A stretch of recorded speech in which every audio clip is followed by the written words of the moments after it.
Numbers 19. The Lord said to Moses and Aaron, "This is a requirement of the law that the Lord has commanded.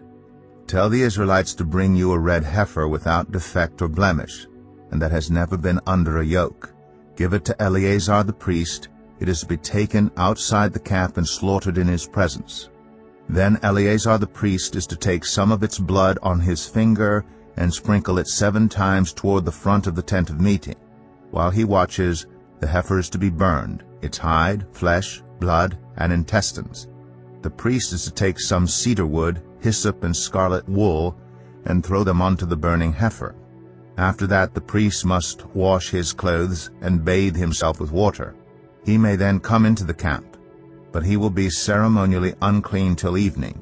The man who burns it must also wash his clothes and bathe with water, and he too will be unclean till evening.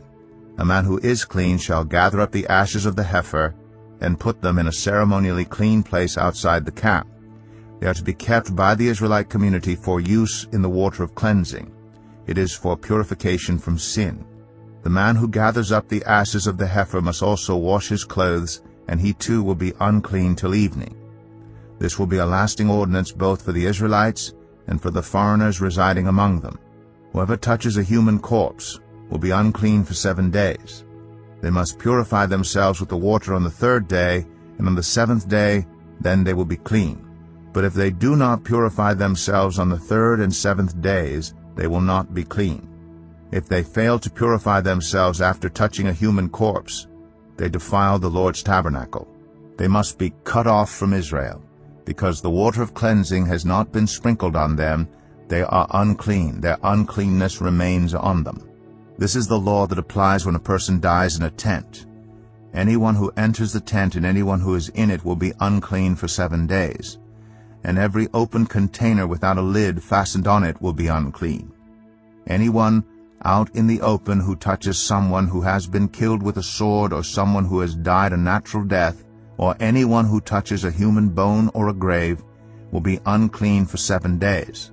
For the unclean person, put some ashes from the burned purification offering into a jar, and pour fresh water over them. Then a man who is ceremonially clean is to take some hyssop, dip it in the water, and sprinkle the tent and all the furnishings and the people who were there. He must also sprinkle anyone who has touched a human bone or a grave, or anyone who has been killed, or anyone who has died a natural death. The man who is clean is to sprinkle those who are unclean on the 3rd and 7th days, and on the 7th day he is to purify them.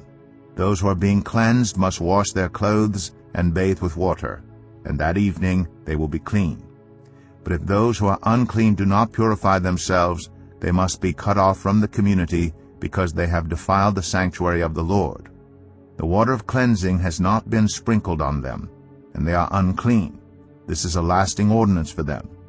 The man who sprinkles the water of cleansing must also wash his clothes, and anyone who touches the water of cleansing will be unclean till evening.